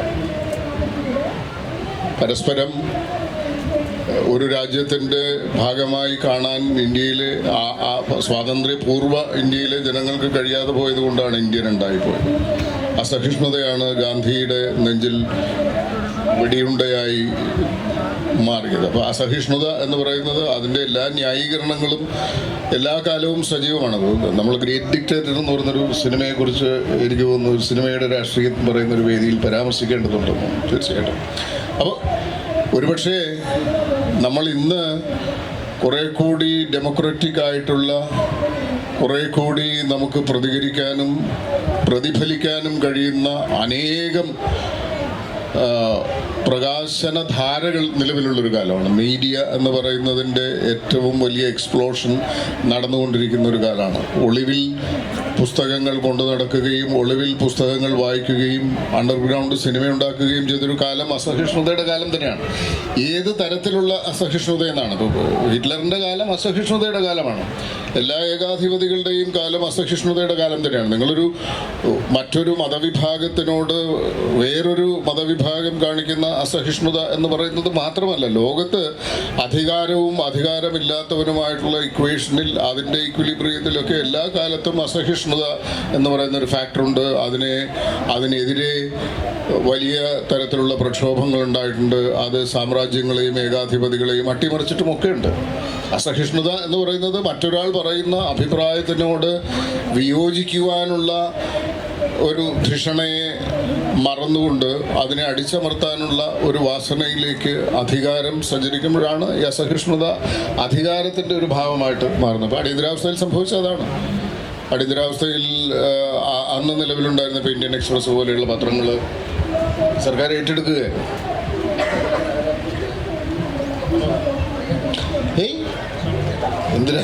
ഇന്ദിരാഗാന്ധിയുടെ കാലത്ത് ഇന്ത്യൻ എക്സ്പ്രസ്സിന് ഇന്ദിരാഗാന്ധി നിയമിച്ച ഒരു ഡയറക്ടർ ബോർഡ് ഉണ്ടായി. ആ ഡയറക്ടർ ബോർഡാണ് പിന്നീട് ആ പത്രം അടിയന്തരാവസ്ഥ തീരുന്നവരെ നടത്തിക്കൊണ്ടുപോകുന്നത്. അതിൽ അംഗങ്ങൾ ആരാണെന്നൊന്ന് പരിശോധിച്ച് നോക്കിയാൽ നമ്മൾ ഞെട്ടിപ്പോവും. ഞാനത് പറയുന്നില്ല എന്നേ ഉള്ളൂ. ഇത് അതിൻ്റെ ഒരു വേദിയല്ലാത്തതുകൊണ്ടാണ്. നിങ്ങൾക്കൊക്കെ വീട്ടിൽ പോയിട്ട് അന്നത്തെ കാലത്ത് ഇന്ദിരാഗാന്ധി അപ്പോയിൻറ്റ് ചെയ്ത ഇന്ത്യൻ എക്സ്പ്രസിൻ്റെ ഡയറക്ടർ ബോർഡിൽ ആരൊക്കെ ഉണ്ടായിരുന്നു എന്ന് പരിശോധിച്ചാൽ നിങ്ങൾ ഞെട്ടും തീർച്ചയായിട്ടും. അപ്പോൾ ആ കാലത്താണ് ഇന്ത്യയിൽ സ്വാതന്ത്ര്യാനന്തര ഇന്ത്യയിൽ ആദ്യമായിട്ട് ജുഡീഷ്യറിയുടെ അധികാരം വെട്ടിക്കുറച്ചു, മാധ്യമ അധികാരം വെട്ടിക്കുറച്ചു, 1901 പൂർണ്ണമായിട്ടും റദ്ദ് ചെയ്തു, സെൻസർഷിപ്പ് ഏർപ്പെടുത്തി. നിങ്ങളൊരു സെൻസർ ഓഫീസറെ കാണിച്ചതിന് ശേഷം നിങ്ങളുടെ പത്രം ഇറക്കേണ്ട, ഓരോ പത്രത്തിൻ്റെയും ഓഫീസിൽ സെൻസർ ഓഫീസർമാരുണ്ടാവുകയും അവർ നാളെ പ്രസിദ്ധീകരിക്കേണ്ട വാർത്തകളിൽ നിന്ന് അതിൻ്റെ രാഷ്ട്രീയം ചോർത്തിക്കളഞ്ഞിട്ട് അതിനെ മുറിച്ച് മറ്റൊന്നാക്കി കൊടുക്കുന്ന ഒരു കാലം ഉണ്ടായിരുന്നു. അതല്ലേ അസഹിഷ്ണുതയുടെ ഏറ്റവും വലിയ കാലം. ഞാൻ പറയുന്ന അസഹിഷ്ണുത, ഞാൻ സിനിമ എഴുതാൻ തുടങ്ങിയ എല്ലാ കാലത്തും ഞാൻ സെൻസർ ബോർഡിനോട് ഫൈറ്റ് ചെയ്തിട്ടാണ് ഓരോ എൻ്റെ മഹത്തായ രാഷ്ട്രീയ സിനിമകളായതുകൊണ്ടല്ല, ആ കാലത്ത് ഞാൻ പറഞ്ഞ സിനിമകളിലെ ചില കാര്യങ്ങൾ ഒരുപക്ഷെ സഹിക്കാൻ പറ്റാത്തതുകൊണ്ട്. ഇപ്പോൾ എൻ്റെ തലസ്ഥാനം കഴിഞ്ഞിട്ട് സ്ഥലത്തെ പ്രധാന പയ്യൻസ് എന്ന് പറയുന്ന സിനിമ ഇറങ്ങുന്നതിന് തൊട്ട് മുൻപ് ആലപ്പുഴയിൽ എൻ്റെ വലിയ സുഹൃത്തായിരുന്ന ഒരു ഇൻ്റലിജൻസ് എസ് പി ഉണ്ട്. അദ്ദേഹം എന്നോട് ചോദിച്ചു, രഞ്ജി ഈ സിനിമ ഞങ്ങളെ ഒന്ന് കാണിക്കാമോ? ഞാൻ ചോദിച്ചു എന്തിനാ?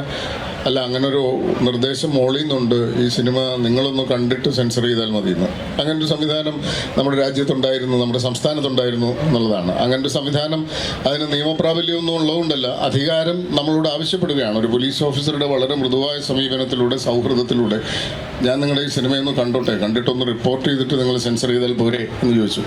എൻ്റെ പിന്നീടുള്ള പല സിനിമകളുടെയും അത് എൻ്റെ ഒരു സിനിമ കണ്ടിട്ട് സർട്ടിഫൈ ചെയ്യാതെ സെൻസർ ബോർഡിലെ അംഗങ്ങൾ മുഴുവൻ ഇറങ്ങിപ്പോയി.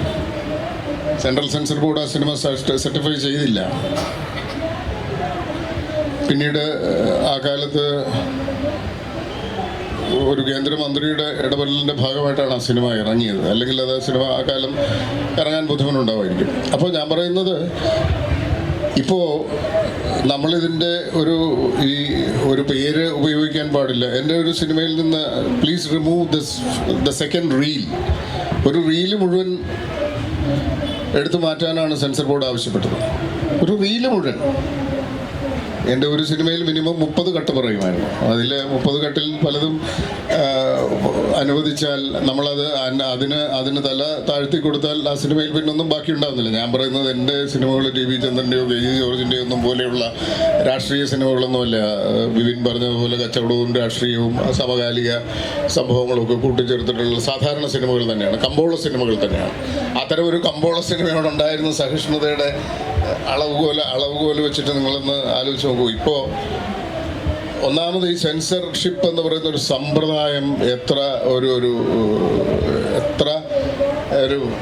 ഒബ്സലീറ്റ് ആയിട്ടുള്ള ഒരു സംഭവമാണ് നിങ്ങൾ ആലോചിച്ചു. കാരണം ലോകത്തിൻ്റെ മുഴുവൻ വാർത്താവാതായനങ്ങളും 24 മണിക്കൂറും സജീവമായി തുറന്നിരിക്കുകയും ലോകത്ത് എന്ത് സംഭവിച്ചാലും അടുത്ത സെക്കൻഡിൽ ആർക്കും വിരൽത്തുമ്പിൽ അതിനെ കാണുകയും കേൾക്കുകയും അറിയുകയും ചെയ്യാൻ പറ്റുന്ന ഒരു ലോകം നിലവിലുള്ളപ്പോൾ ഇന്ത്യയിൽ സിനിമകൾക്ക് സെൻസർഷിപ്പ് വേണമെന്ന് പറയുന്നതാണ് ഏറ്റവും അബദ്ധം. അതിൻ്റെ അകത്തെ സഹിഷ്ണുത അസഹിഷ്ണുത എന്നൊക്കെ പറയുന്നത് സെക്കൻഡറിയാണ്. എന്തിനാണ് സിനിമ സെൻസർ ചെയ്യുന്നത്? ആരാണ് സെൻസർ ചെയ്യുന്നത്?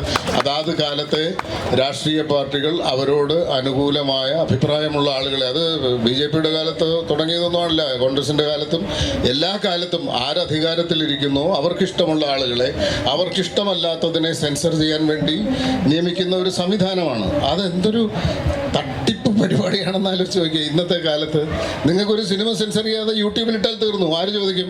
സെൻസർ ബോർഡ് ചോദിക്കും? ഇല്ല.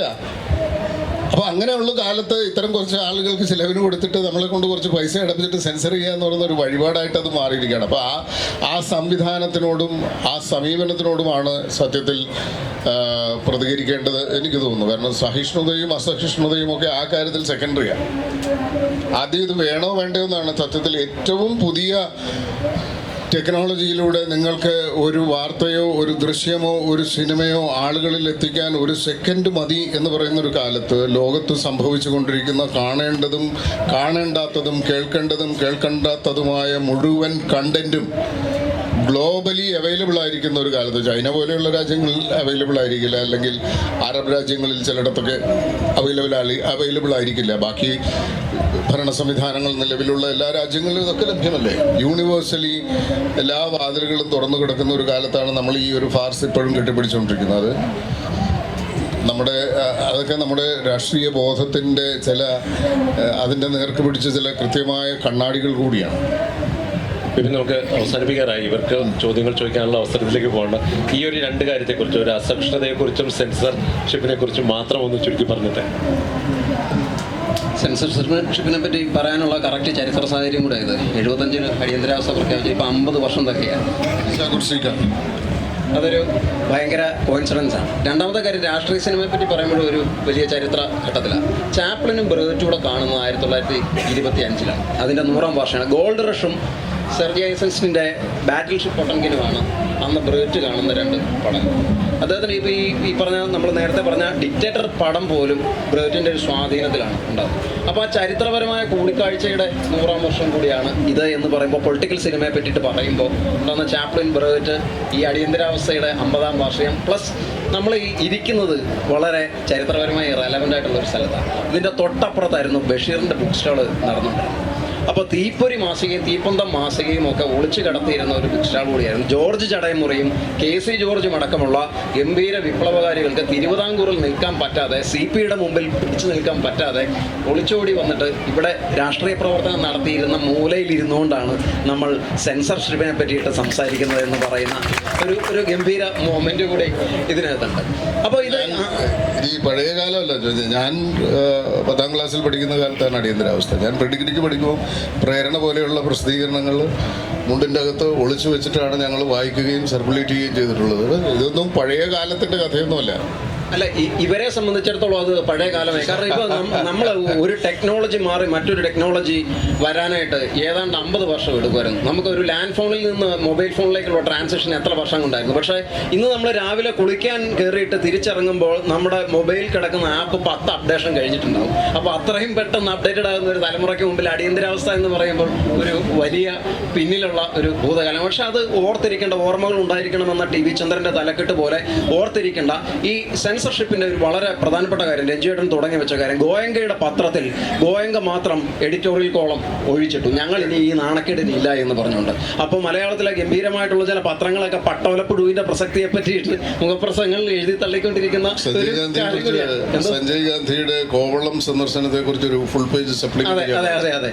അങ്ങനെ വിദ്യാചരൺ ശുക്ല എന്ന് പറയുന്ന VC ശുക്ല ഇതിന്റെ ഈ സെൻസർഷിപ്പിന് ചുക്കാൻ പിടിക്കുകയും മറ്റ് പലരുടെയും കരങ്ങളിൽ ഈ നമ്മൾ ഗോഡ് ഫാദർ എന്ന് പറയുന്ന പുസ്തകത്തിൽ ആ പാവകളിയുടെ ഒരു പ്രസിദ്ധമായ സ്കെച്ച് ഉണ്ടല്ലോ എന്ന് പറയുന്നത് പോലെ അധികാര കേന്ദ്രങ്ങളുടെ നൂലുകളിൽ ആടിക്കൊണ്ടിരുന്ന പാവകളായി ഇരുന്ന ആൾക്കാരാണ് നേരെ ഈ അടിയന്തരാവസ്ഥ കഴിഞ്ഞു കഴിഞ്ഞപ്പോൾ ജനാധിപത്യത്തിന്റെ കാവലാളുകളാവുകയും ഏറ്റവും വലിയ ജിഹ്വയായിട്ട് പറയുകയും ഒക്കെ ചെയ്യുന്നതെന്ന് പറയുന്ന വലിയൊരു പാരഡോക്സ് കൂടി ഇതിനകത്ത് നിലനിൽക്കുന്നുണ്ട്. ഒപ്പം ഈ അടിയന്തരാവസ്ഥ കഴിയുന്ന സമയത്ത് സിനിമ വിചാരിച്ചിരുന്നെങ്കിൽ ചിലപ്പോൾ രണ്ട് കാര്യങ്ങളൂടെ ഇതിനോട് കൂട്ടിച്ചേർത്ത് പറയാനുണ്ട്. ഈ സെൻസർഷിപ്പ് അനുമതി നൽകൽ എന്നൊക്കെ പറയുന്ന ഒരു സംഗതിയുടെ അതുകൂടെ പറഞ്ഞുകൊണ്ട് നിർത്തിക്കൊള്ളാം.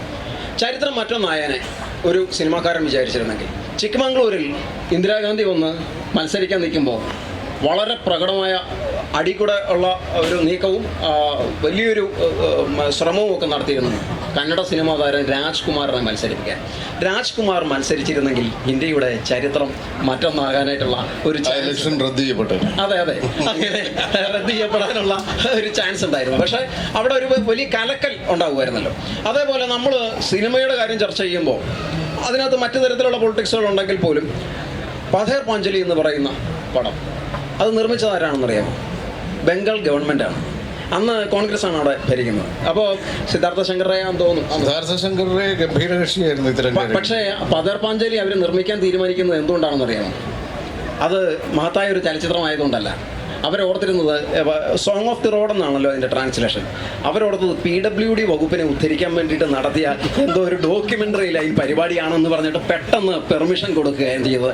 അപ്പോൾ ഇത്രയേ ഉള്ളൂ നമ്മുടെ ഈ സെൻസർ ബോർഡിൽ ഇരിക്കുന്നവരുടെ എസ്തെറ്റിക്സും കട്ടിങ്ങും പേസ്റ്റിങ്ങും എല്ലാം ഇത്രയേ ഉള്ളൂ. ഇത്തരം ബോധത്തിൽ നിന്നുകൊണ്ടാണ് ഇവരെ സെൻസർ ബോർഡിലേക്ക് ആരാണെന്നുള്ളതും കൂടെ ഒന്ന് നോക്കണം. മലയാള ചലച്ചിത്ര മേഖലയ്ക്ക് എത്രമാത്രം സംഭാവന ചെയ്ത മഹാന്മാരും മഹതികളുമാണ് അതിനകത്ത് ഇരിക്കുന്നത്. അവരുടെ ഭാവുകത്വം എന്താണ് എന്നുള്ളത് കൂടെ ചെക്ക് ചെയ്യുമ്പോൾ നമുക്ക് ഈ സെൻസർഷിപ്പിൻ്റെ അല്ലെങ്കിൽ ഇത്തരത്തിലുള്ള കരിനിയമങ്ങളുടെ ഇത്തരത്തിലുള്ള മണ്ടത്തരത്തിൻ്റെ അപഹാസ്യമായിട്ടുള്ള നിയമങ്ങളുടെ പരിഹാസ്യത എത്രത്തോളം ഒന്ന് പിടികിട്ടും എന്ന് പറഞ്ഞുകൊണ്ട് നിങ്ങളുടെ ചോദ്യങ്ങളിലേക്ക്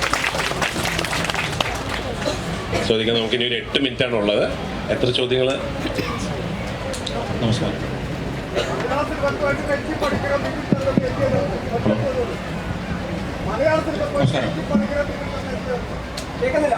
സർ ഇവിടെ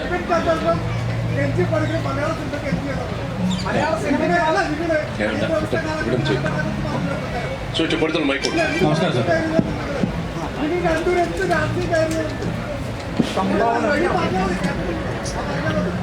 നമസ്കാരം സർ. നമസ്കാരം സാർ.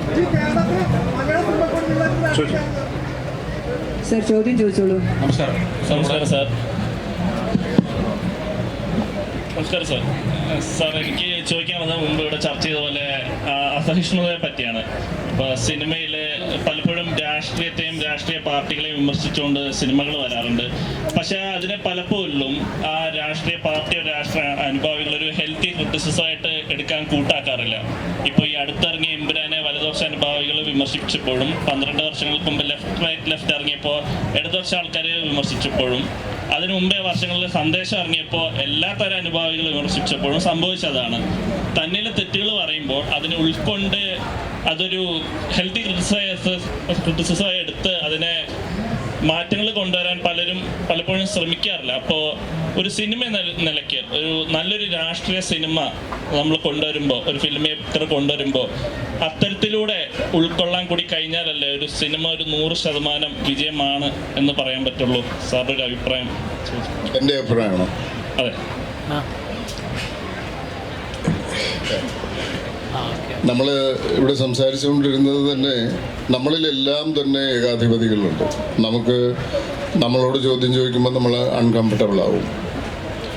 ഇത് തന്നെയാണ് സിനിമയിൽ ഒരാൾ അല്ലെങ്കിൽ ഒരു വ്യവസ്ഥക്കെതിരെ അല്ലെങ്കിൽ ഒരു പാർട്ടിക്കെതിരെ വിമർശനം പ്രത്യക്ഷമായി ഉണ്ടാകുമ്പോൾ അതൊരു മറ്റൊരു തരത്തിലുള്ളൊരു ബോധം അതിനോട് പ്രതികരിക്കുന്നത് പലപ്പോഴും ഈ നിലയ്ക്കായിരിക്കും. ഇപ്പോൾ നിങ്ങൾ പറഞ്ഞതുപോലെ രാഷ്ട്രീയ വിശ്വാസം പലപ്പോഴും ഒരു എസ്പെഷ്യലി രാഷ്ട്രീയ വിശ്വാസം, രാഷ്ട്രീയം മതം പോലെ ഡോഗ്മറ്റൈസ് ചെയ്യപ്പെട്ട ഒരു കാലത്ത്, അതിൻ്റെ വാതിലുകൾ കൊട്ടിയടയ്ക്കപ്പെട്ട ഒരു കാലത്ത്, അതിൻ്റെ ഡൈനമിക്സ് ബന്ധിക്കപ്പെട്ട ഒരു കാലത്ത് ഉത്തരമില്ലാത്ത എല്ലാ ചോദ്യങ്ങളോടും മറ്റൊരു തരത്തിൽ പ്രതികരിക്കുക, അല്ലെങ്കിൽ ഉത്തരം പറയാൻ ബുദ്ധിമുട്ടുള്ള വെളിപ്പെടുത്തലുകളോട് മറ്റൊരു തരത്തിൽ പ്രതികരിക്കുക എന്ന് പറയുന്നത് ഒരു അടിസ്ഥാന സ്വഭാവം തന്നെയാണ്. അതിനെ അതിജീവിക്കുക എന്ന് പറയുന്നതാണ് മനുഷ്യനെ എല്ലായ്പ്പോഴും ചെയ്തുകൊണ്ടിരിക്കുന്ന ഒരു സ്വയം നവീകരണം എന്ന് പറയുന്നത്. അപ്പോൾ ഒരു സിനിമ വിജയിച്ചു എന്ന് പറയുന്നത് അത് ഒരർത്ഥത്തിൽ വേണമെങ്കിൽ അത് മറ്റൊന്നിനെ പ്രൊവോക്ക് ചെയ്താൽ അത് ഒരുപക്ഷെ ഉദ്ദേശ ലക്ഷ്യങ്ങളുടെ ഒരു വിജയമായിട്ട് കാണാം. സിനിമയുടെ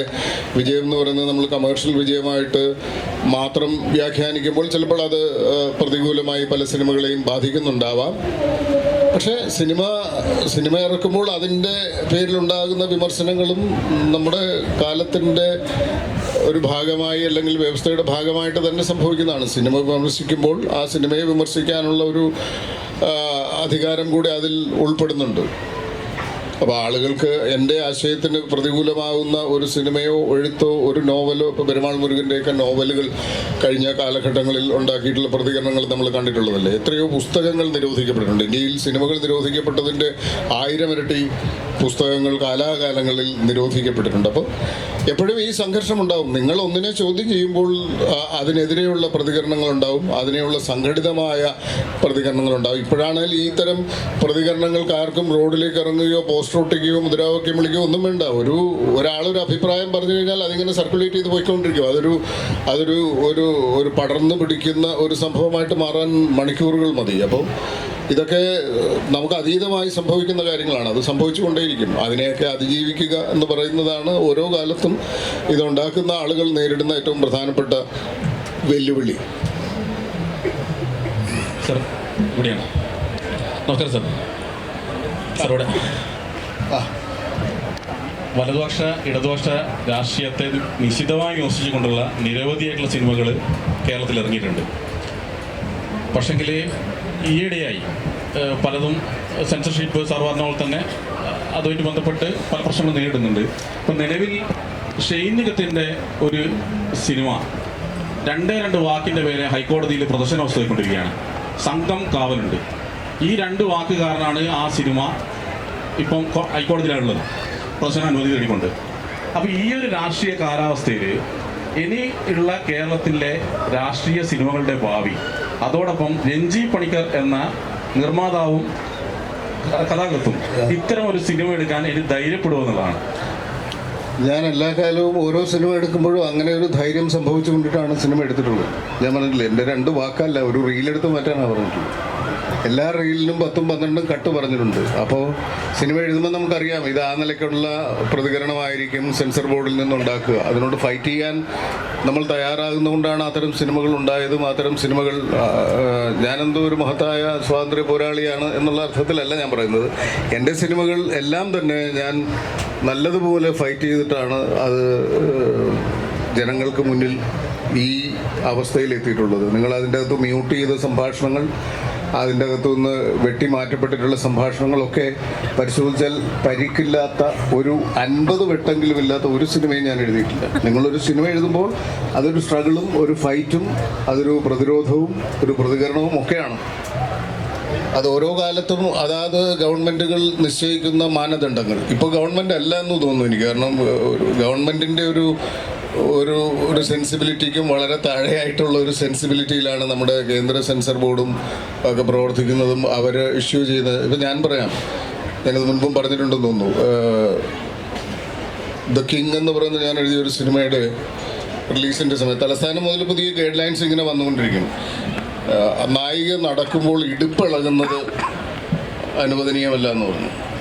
ലോകത്ത് ഏത് സ്ത്രീ നടന്നാലും ഏത് പുരുഷൻ നടന്നാലും പല അർത്ഥത്തിൽ പല താളത്തിൽ ഇടുപ്പിളകുക എന്ന് പറയുന്നത് ഇതിൻ്റെ മനുഷ്യൻ്റെ അപ്പർ ബോഡിയും ലോവർ ബോഡിയും ചേരുന്ന ഒരു സന്ധിയാണ്. അത് ഇളകാതെ എങ്ങനെയാണ് നടക്കാൻ പറ്റുക?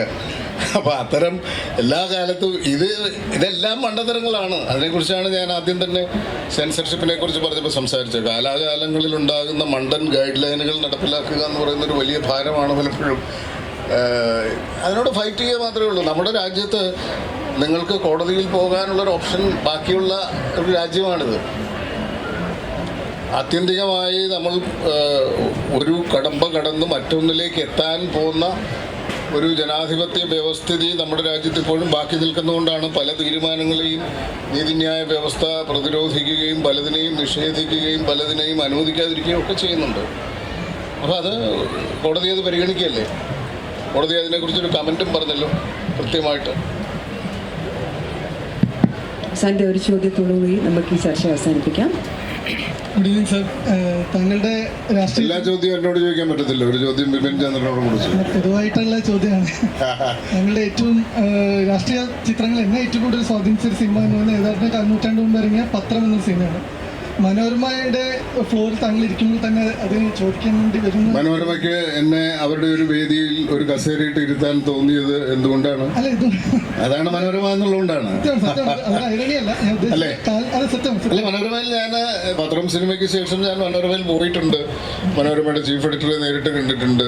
മനോരമ എല്ലാ കാലവും ഞാൻ ഏതെങ്കിലും ഒരു ഫംഗ്ഷനിൽ പങ്കെടുത്താൽ ചിലപ്പോൾ അതിൻ്റെ ഒരു പടമടിക്കാറുണ്ട്.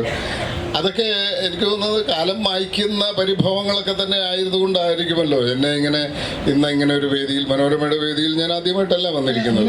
മനോരമയ്ക്ക് എന്നോട് സ്ഥായിയായ ഒരു ശത്രുത ഉണ്ടായിരുന്നെങ്കിൽ ഞാൻ ഈ വേദിയിൽ ഉണ്ടാവില്ലല്ലോ. ആ കഥയോടെ പറയട്ടെ. ഏതാ ഇന്റർവ്യൂവിന് പോയത്? അത് വേണ്ട, അത് നമ്മളൊരു സ്വയം പോക്കുന്ന പോലെ ആയിരുന്നു. അതൊക്കെ ഞാൻ ഏത് വർഷം 1981 ഞാൻ മനോരമയിൽ ടെസ്റ്റ് എഴുതി പാസ്സായി സെക്കൻഡ് റാങ്ക് വന്ന ആളാണ്. പിന്നെ അതിനപ്പുറത്തേക്കുള്ള കടമ്പകൾ കടന്നു പോയില്ല. അതിനൊക്കെ ഓരോ കാരണങ്ങളും. ഞാൻ പറയുന്നത് മനോരമയ്ക്ക് മനോരമയുടെ നിലപാടും എനിക്ക് എൻ്റെ നിലപാടുമുണ്ട്. അതിനെ പരസ്പരം അംഗീകരിക്കാൻ കഴിയുന്ന ഒരു സാഹചര്യം എനിക്കും മനോരമയ്ക്കും ഉണ്ടാകുന്നതുകൊണ്ടായിരിക്കുമല്ലോ എന്നെ വിളിക്കുന്നത്. ഞാൻ തെറ്റിദ്ധരിച്ചതാണ്. ഞാൻ ഇത്രയും ഒന്നും പറയേണ്ട കാര്യമില്ലായിരുന്നു അല്ലേ? അതൊന്ന് വ്യക്തമായിട്ട് ചോദിച്ചിരുന്നെങ്കിൽ എൻ്റെ ഈ സന്നിഗ്ധാവസ്ഥയിൽ. 4 നൂറ്റാണ്ട് മുമ്പാണ് ആ സിനിമ ഇറങ്ങിയത്. അപ്പം അന്നത്തെ മനോരമ മാത്രമല്ല, എല്ലാ പത്രങ്ങളും മാധ്യമങ്ങളെ ഇതായിരുന്നു. അപ്പം മാധ്യമ സ്വാതന്ത്ര്യം, പത്രസ്വാതന്ത്ര്യം എന്നൊക്കെ പറയുന്നത് അന്നത്തെ അവസ്ഥയിൽ എൻ്റെ പേഴ്സണൽ അഭിപ്രായത്തിൽ ഇന്ന് വളരെ മോശപ്പെട്ട അവസ്ഥയിൽ നിൽക്കുമ്പോൾ ഈ പത്രം എന്ന സിനിമയ്ക്ക് ഇന്നൊരു തുടർച്ചയ്ക്ക് സ്കോപ്പ് ഉണ്ടോ, അതോ ഈ 4 നൂറ്റാണ്ടിലേക്ക് പത്രങ്ങളുടെ മാധ്യമ സ്വാതന്ത്ര്യ അവസ്ഥ, രാഷ്ട്രീയ ഇടപെടലൊക്കെ അവസ്ഥ ബെറ്റർ ആയിരുന്നാണ് നമുക്ക് തോന്നുന്നത്? ഇല്ല, അങ്ങനെ ഒരു തുടർച്ചയ്ക്ക് സ്കോപ്പ് ഉണ്ടോ എന്നൊന്നും ഞാൻ ചിന്തിച്ചിട്ടില്ല. ആ സിനിമയാണ്. അതിന് പുതിയ കാലത്തിൽ ചിലപ്പോൾ ഞാൻ തന്നെ എഴുതണമെന്നൊന്നും ഇല്ലല്ലോ. എല്ലാ കാലത്തും മാധ്യമങ്ങൾ, സിനിമയുടെയും സിനിമ മാധ്യമങ്ങളുടെയും ഒക്കെ ഇതിൻ്റെയൊക്കെ കോമൺ ഫ്രെയിംസ് ഓഫ് റെഫറൻസസ് ഉണ്ട്. അതൊക്കെ ഏതെങ്കിലുമൊക്കെ അർത്ഥത്തിൽ അങ്ങോട്ടും ഇങ്ങോട്ടും ഒക്കെ കൊടുക്കൽ വാങ്ങലുകൾ ഉണ്ടാവും, വിമർശനങ്ങൾ ഉണ്ടാവും, ഒക്കെ ഉണ്ടാവും. പത്രം എന്ന് പറയുന്ന സിനിമയുടെ ഒരു 2ാം ഭാഗമൊന്നും തീർച്ചയായിട്ടും ഞാൻ ആലോചിക്കാൻ സാധ്യതയുമില്ല. അതല്ല ഇപ്പോൾ എൻ്റെ ആവശ്യം അതല്ല. ഇത് എനിക്കും കൂടെ തോന്നുമ്പോഴാണ് ഞാൻ വീണ്ടും അടിവരയിട്ട് പറയുന്നത്, ഞാൻ കച്ചവട സിനിമകൾ മാത്രം എഴുതിയിട്ടുള്ള ഒരാളാണ്. അപ്പോൾ അതിൻ്റെ എല്ലാ സാധ്യതകളും പരിഗണിച്ച് തന്നെയായിരിക്കും ഞാൻ സിനിമ എഴുതുന്നത്. ഞാൻ മലയാള സിനിമയ്ക്ക് എന്ത് ചെയ്തു എന്ന് പുറത്തു നിന്നൊരു ചോദ്യം. ഞാൻ മലയാള സിനിമയ്ക്ക് എന്തെങ്കിലും ചെയ്തു, ഞാൻ എനിക്ക് വേണ്ടി പണിയെടുത്ത് ജീവിക്കുകയായിരുന്നു. കാരണം സിനിമ എൻ്റെ ഉപജീവന മാർഗവും എൻ്റെ തൊഴിലുമാണ്. ഞാൻ മലയാള സിനിമയ്ക്ക് എന്തെങ്കിലും മഹത്തായ സംഭാവന ചെയ്തു എന്ന് പറഞ്ഞാൽ എന്നേക്കാൾ വലിയൊരു വിഡ്ഢി ലോകത്തില്ല എന്ന് വേണം കാണാൻ. എനിക്ക് പണി സിനിമയിലായിരുന്നു. ഞാൻ ആ പണിയെടുത്തു. അത് കുറേ ആളുകൾക്ക് ഇഷ്ടപ്പെട്ടു.